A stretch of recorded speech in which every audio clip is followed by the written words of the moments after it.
The Siege of Limerick is one of the most significant and historic events in this city's past. In August 1691, beset by William III's forces, the Jacobite defenders retreated behind the walls of the city, and one of Ireland's bloodiest sieges began. But that was then, and this is now.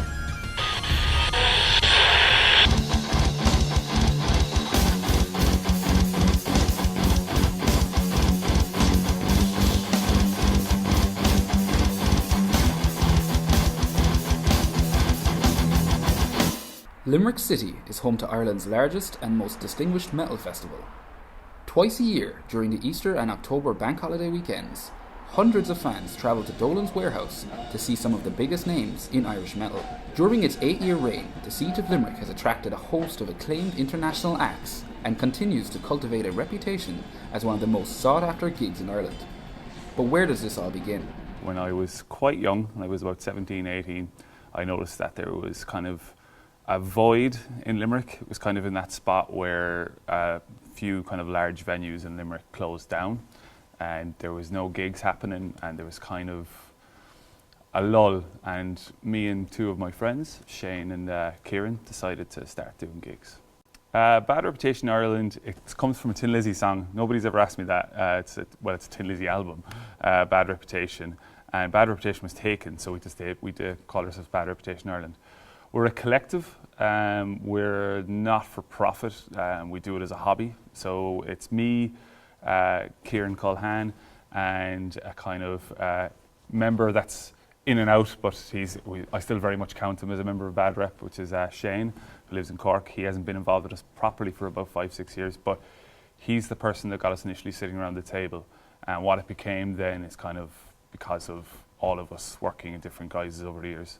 I'm kind of at the helm of Bad Rep for the last 5 years, 5-6 years. It's going about 7 years. And we're just, I suppose, we're the glue that brings the Limerick metal scene together, and we run gigs, we run them very honestly, we try and run them as cheaply as we can, and we try to be as nice and as fair to bands as we can. I think metal is a very, very interesting genre of music, because obviously there's a whole range of sub-genres contained within that. I mean, you know, things like even grindcore or death metal or black metal or thrash, and all of these different kind of sub-genres that are aligned under this one large umbrella of metal.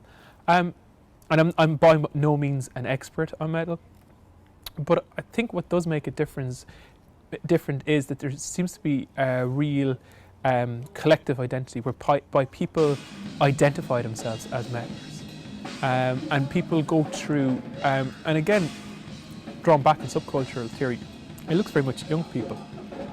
But I find what's quite interesting about metal is it's not quite a lifestyle choice, but it is almost a life choice whereby people might become a metaler in their teenage years and they continue that on throughout their adult life.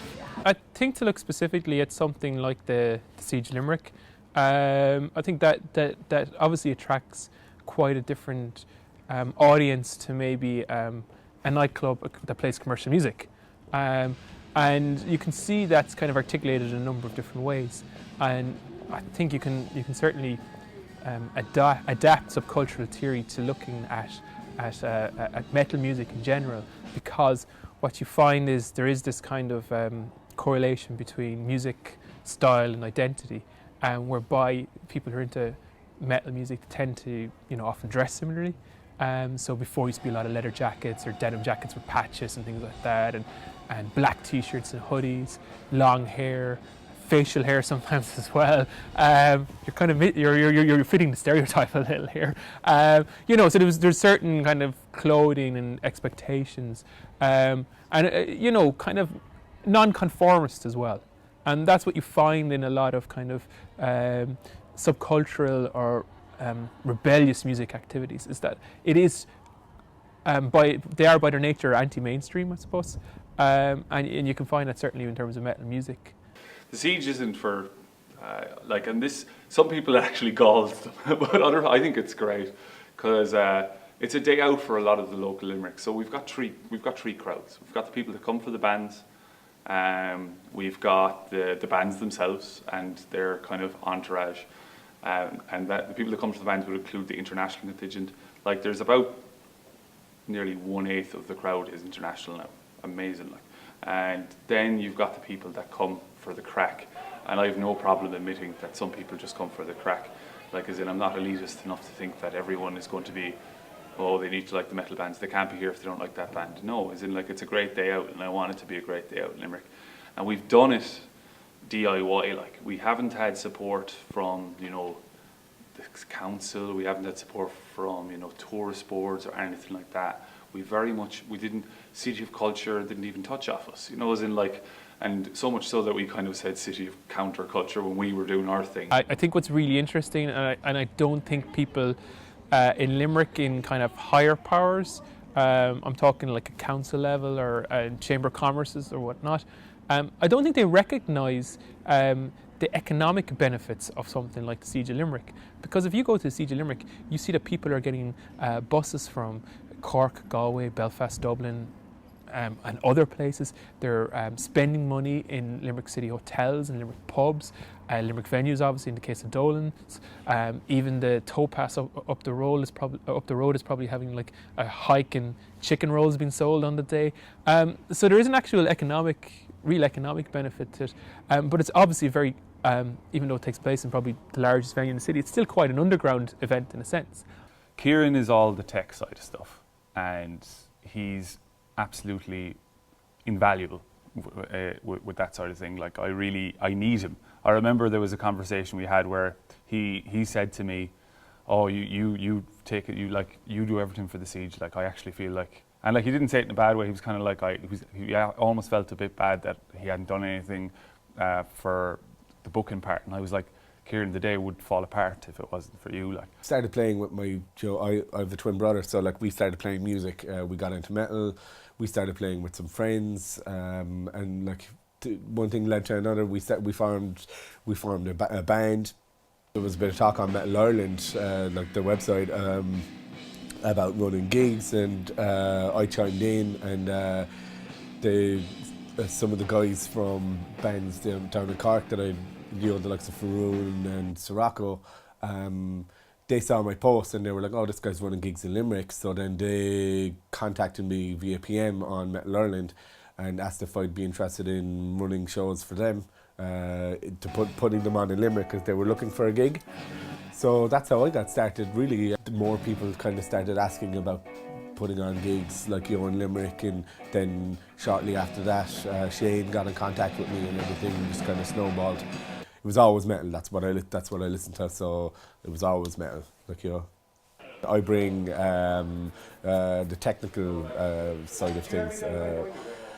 I have like a lot of equipment, so I supply that, and then like I work as a sound engineer, so I know how to go between the venue and the bands and making sure that everybody has the right equipment, that they know what time they're supposed to be there, that the venue has enough microphones, and that the engineer has all the information that they're going to need in order to make the show work. Particularly with the Siege, where you have like 30 plus bands, so then you've got, you know, an awful lot of technical stuff. Like, I mean, a normal regular band gig, you'd be talking 3 or 4 bands, so, you know, the equipment is a lot easier, but it's more the same kind of thing, just on a much grander scale with the Siege, because you've got like 30 bands. So, you know, like, we need an amp, we also need an amp, those bands are playing at the same time, how are we going to make this work, kind of a thing.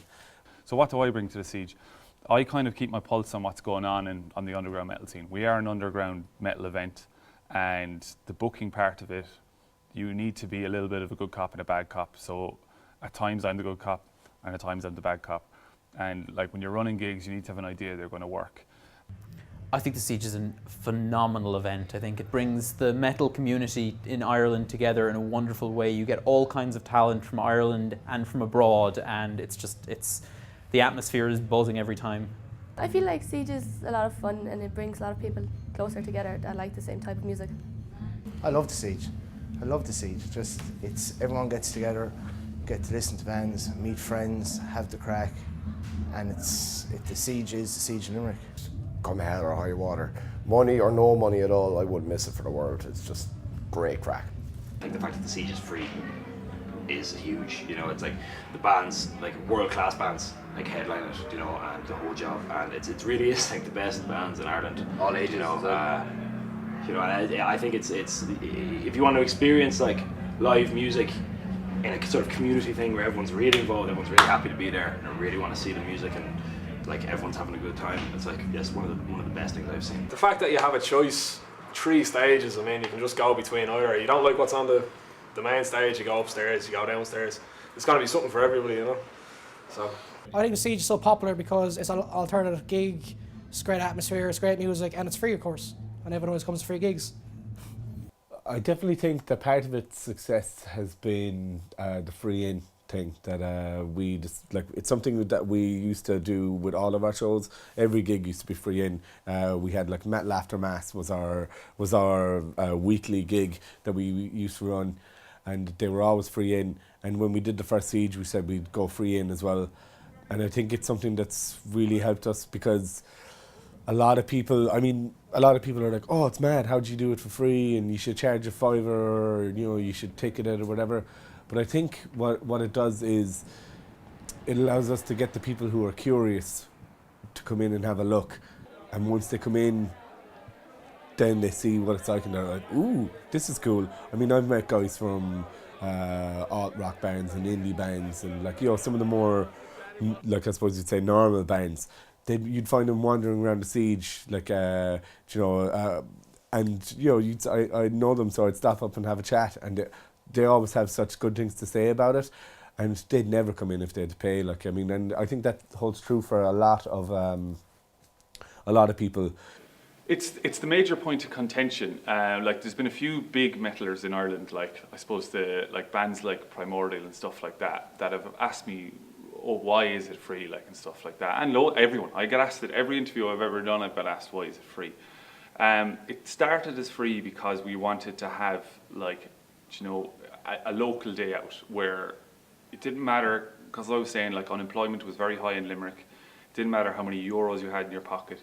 You could come in and enjoy a few bands, have some crack with your mates, and everyone was on an equal footing. And if people are annoyed that it's free in other parts of the country, fuck them. Yeah, we get all sorts of bands playing at the Siege. There's a pretty wide range of stature, I guess you'd say. We get bands that are all the way up to international touring bands. I mean, the likes of Primordial, who are like, they're an Irish band, but I mean, they're massive. I mean, I saw them play to like 15,000 people in big marquee in Belgium at a festival, and then to see them play in front of like 600-700 people in Dolan's. I mean, it's a different atmosphere. It's fantastic. We were playing the main stage for the first time, so the sound was amazing, and big room. People there as well. There's a lot of people there. Yeah. The bass sounded fucking brilliant as well now.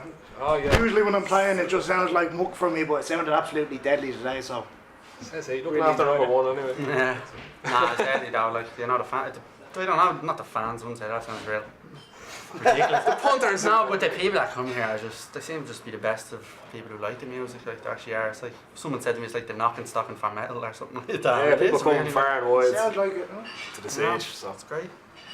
You wanted to see Megacon, they're good friends of ours. And Be not only like just to be here, but to be on the poster with those bands. You know what I mean? To be on the back of that T-shirt. It's amazing, you know. So yeah, we're delighted, you know, and we've been big metal fans, you know, a long time. So we're really happy to be involved. This is it.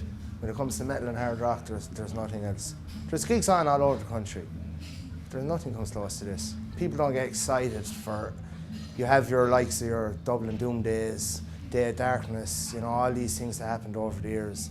They were great, but they all fizzled out, because it all boils down to dollars. Simple as, you know, the fact that after these years that this Siege is still free entry is great help from Dolan's, of course, but it's down to the bad rep lads.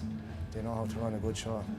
The Siege is the gig to get in the country. If you get asked and lucky enough to play the Siege, I think every band that plays it takes it extremely serious. It's a showcase as well, like, you know, it's a big day for a showcase.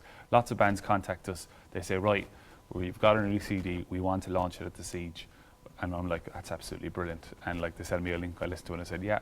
and that's worked. Like if you look at like a band like Rabbit of the North, they had an awful problem getting out of Belfast, you know, and the Siege was a gateway for them to the entirety of Ireland. Classic heavy metal's on the rise as in popularity, and they're a classic heavy metal band.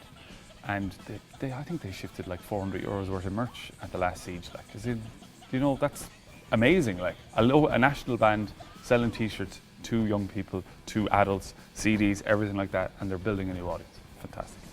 I think at the last Siege we and this wasn't counting. This is pointed out to me by somebody else because we're not like an equal opportunities person. We just didn't know this. Apparently there was like 7 drummers, female drummers, represented out of the 30 bands. Like somebody pointed it out to me. I didn't do that on purpose. I didn't go, right, gender quotas have to not look like it's a load of men. I've never seen a negative reaction at the Siege to any bands really, and I actually, when there is female musicians on stage, I notice that there is a lot more cheering and clapping, and I think it's because it's shaking it up a bit, it's different, and you know, there is a girl in the band, because I think the people going to the Siege are all pretty progressive, modern, open-minded, equal, you know, and that's one of the reasons I love the Siege as well. Like even going as someone who, I'd go down on my own to the Siege and I'd be quite happy if I didn't see anyone I particularly knew for a while. I'd still be quite happy to watch a band and stuff like that. So when you have that kind of an atmosphere, you know, if there's, you know, female musicians around it, they're going to be encouraged, I think, more. Like there won't be this kind of, well, let's see, is she any good, you know, this kind of thing. But I think it's like, oh, cool, there's a girl drummer, or there's a girl guitarist, and if the girl is a lead guitarist, the place goes mad then, because, you know, it's so unusual, and the people actually really, really yell and cheer and clap, and yeah. It's great. It's great. Great for drinking as well. Yeah, it's great for drinking. Great to see different bands. It's a long day, but you know, something different. It's good though. There aren't that many kind of alternative festivals in Ireland, so it's nice to do something different. As you can see for yourself, a lot of people turn up for this event, so there's a lot of people that love rock and heavy metal music, so I think that there is an industry in that, so I think that that's something that Limerick needs to focus on. The future of the Siege is we're going to continue doing what we're doing. There's been talks of trying to maybe expand it a small bit, but we don't want to completely change it. So a few exciting things planned for the next Siege, maybe for the first time a few American bands, and like we're just a big lovely happy family of metalers, and people don't really get that, but we're probably a very sound bunch of people. Can't call yourself sound, can you? No, we're all right.